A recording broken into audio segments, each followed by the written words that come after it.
These views with majestic horses running wild, it's priceless, right? Well, but get this. The federal government might say, nah, these horses are only worth a few bucks each. $1 even, and gone, sold to foreign markets for horse meat. That's the very big consequence of a very small shift in policy under the Trump administration. So why is a tiny change, and we're talking something without even a paper trail, going to make it so easy to sell off America's wild horses for slaughter? Because you're probably thinking it's illegal to slaughter horses in the U.S., and you're right. And we'll get back to that. Navigate to Modoc National Forest. First, I want to understand why the government would want to do anything except let these horses run wild. If I was a horse and I was looking at this grass and I used my mouth to just kind of get a mouthful of that and see where it's been chewed on, they tried to eat it and didn't like it. So that's part of the problem. These clumps of dry grass bunched up. The grass the horses should be eating is chewed down to the dirt, and it's underneath what rangers tell me are invasive grasses that are actually harmful to horses. And their watering holes aren't much better with California's relentless drought. Forest rangers say this is all evidence of why there should only be about 400 horses here, not nearly 4,000. It would just take one really hard winter to have a highly detrimental impact, something none of us want to watch. Hundreds of horses dying. If not thousands.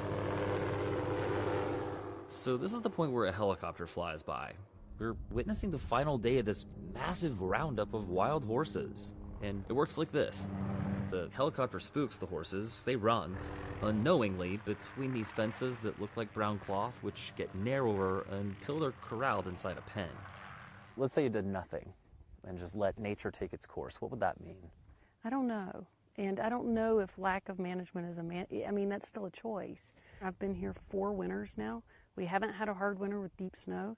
I don't really want to think about what that would look like with 4,000 horses. Of course, I wonder what they'll do with these 932 they've now rounded up.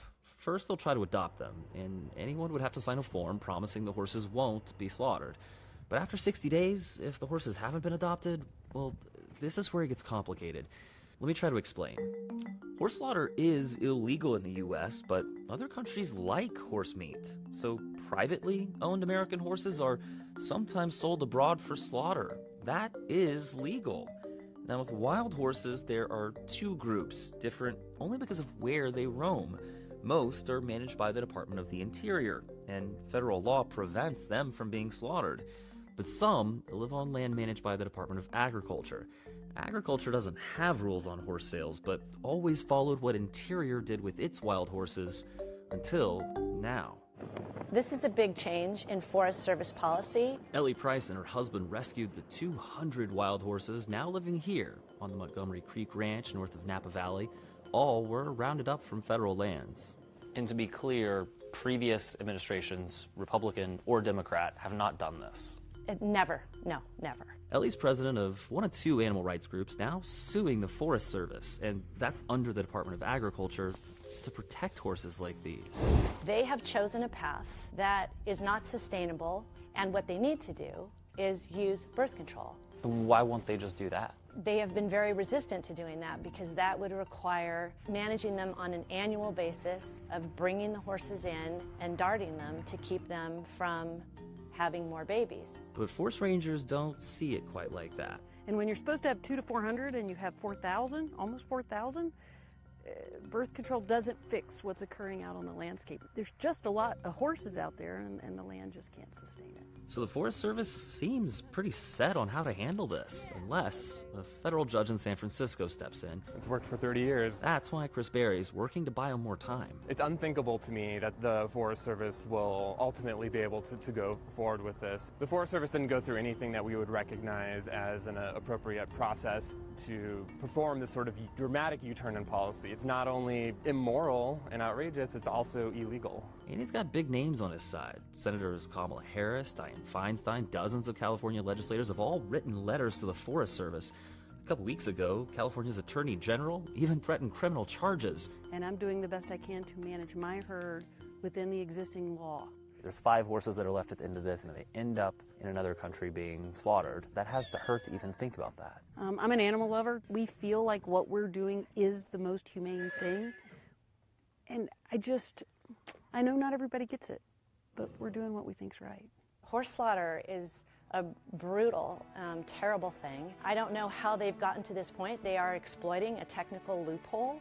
The Forest Service has adoption info online and says that's a priority. They say it's about balancing care of the horses with the health of the natural resources and the communities that depend on this land. But if the horses aren't adopted by January and a judge doesn't step in, these symbols of the American West might be shipped abroad.